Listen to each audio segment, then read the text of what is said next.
When I think about this book and the simplicity of this book, I would just say out of any of the books that I've ever read about finance that's made the biggest impact and the blueprint that's kind of changed my life personally, and also when I've lost money, it's when I've violated the principles in this book.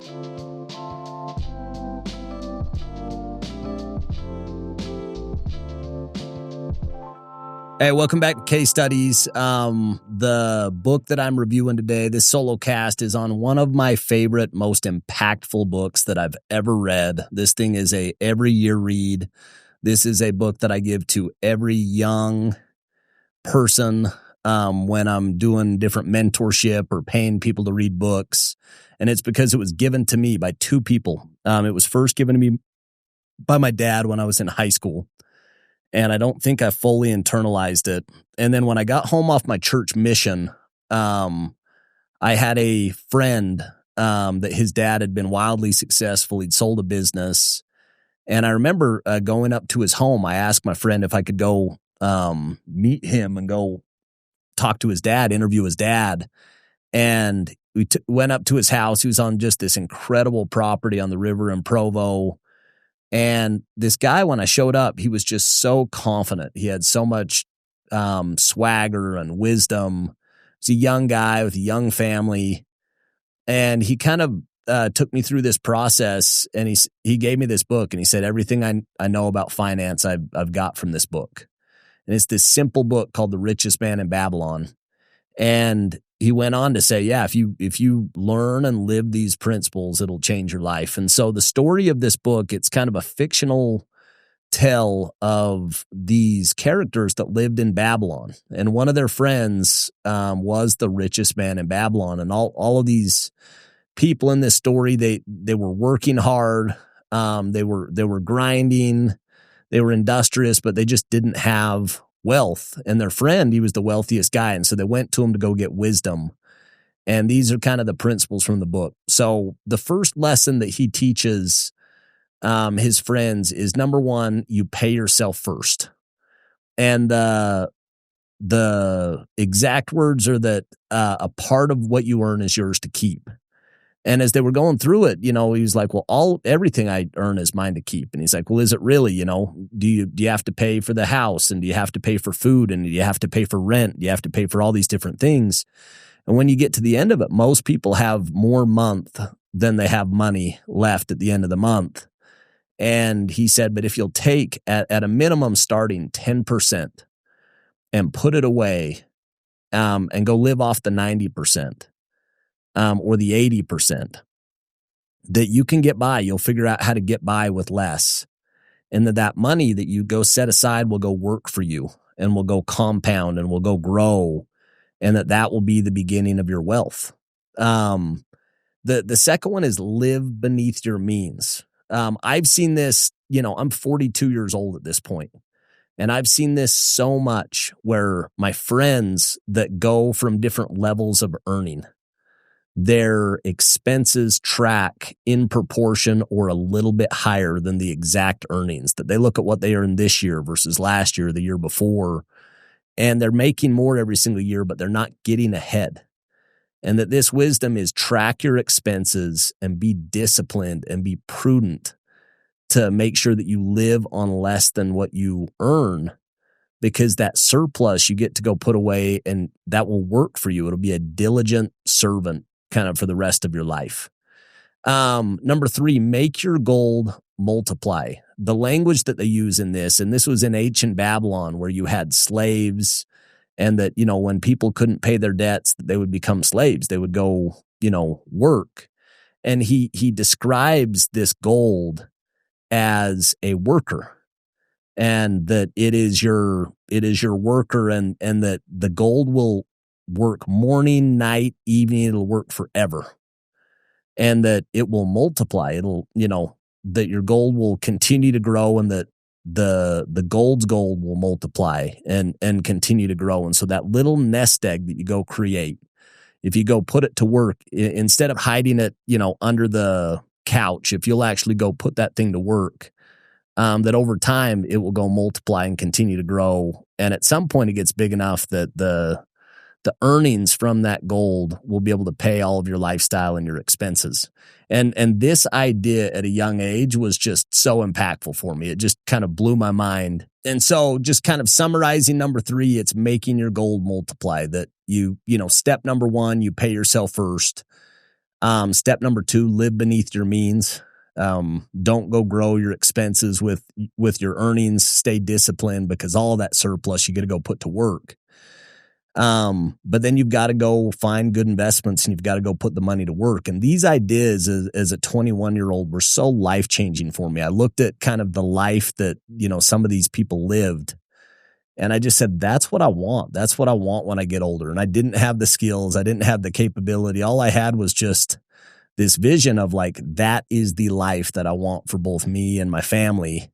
And so it was so motivating that there was a path, or there was a blueprint to be able to go have that life. Number 4 is guard your wealth from loss. He gives this story where the guy he was teaching, he does that. He pays himself first, builds up a nest egg, and then he gives money to the brickmaker to go buy diamonds. And the brickmaker ends up losing the money, goes to the Phoenicians, they lose the money, and he comes back and he's so bummed. And when he's kind of teaching him the lesson, he says, give money to the brickmaker to build bricks and the shield maker to make shields, but make sure you're investing with the category expert. And that was always so profound to me. When I look back at the times that I've lost money over the last 20 years, most of the time I violated that principle, that I gave money to the brickmaker to go buy diamonds. It's not that, I didn't invest in a good person, but I gave money to a person to go do something that they didn't have the capability or the expertise to go do. And so finding category experts to go invest in that, when I've done that, I've done extremely well over the years. Finding somebody who's best in the world at what they do, they're a category expert, and then, getting aligned with them and attaching yourself to their vision or their journey, or companies that fall in that category. Own your home, number 5.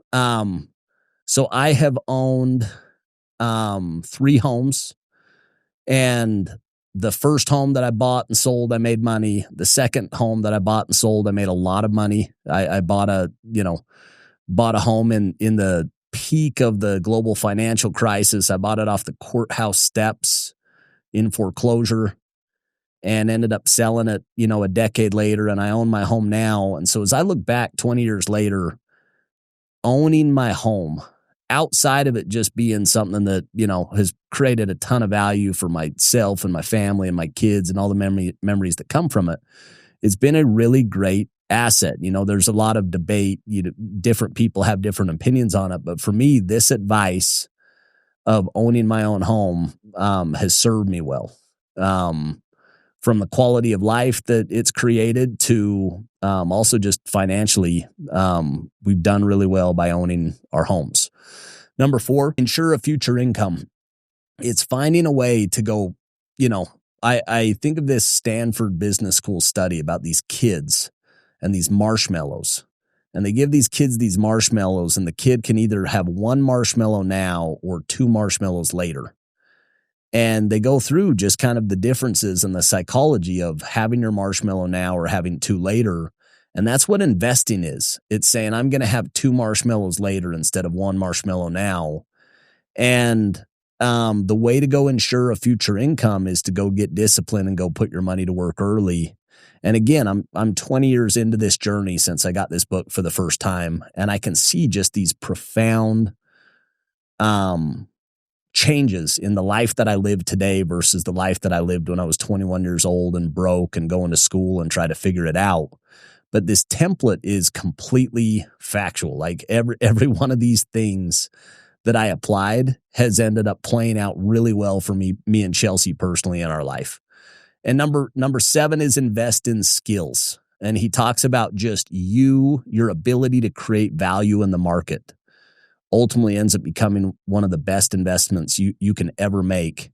And I could not attest to this or, validate this principle more in my life. I've invested consistently for 20 years in my personal development.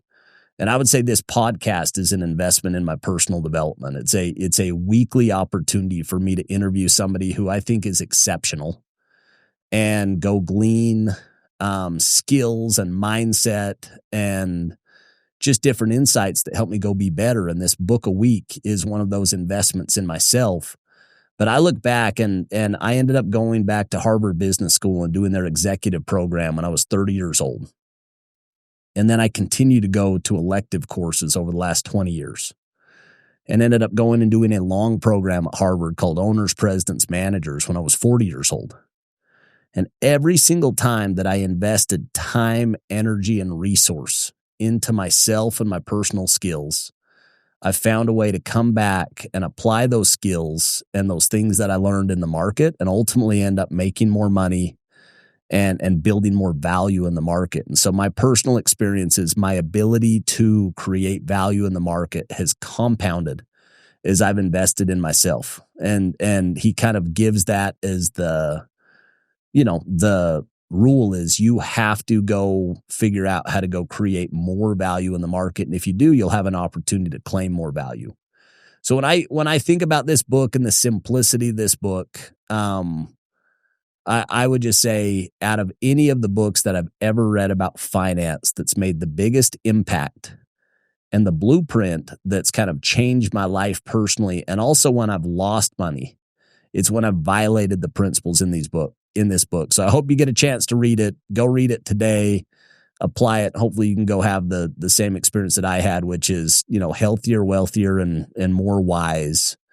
And kind of a mindset of how to go create wealth in a programmatic and consistent way. Thanks, guys.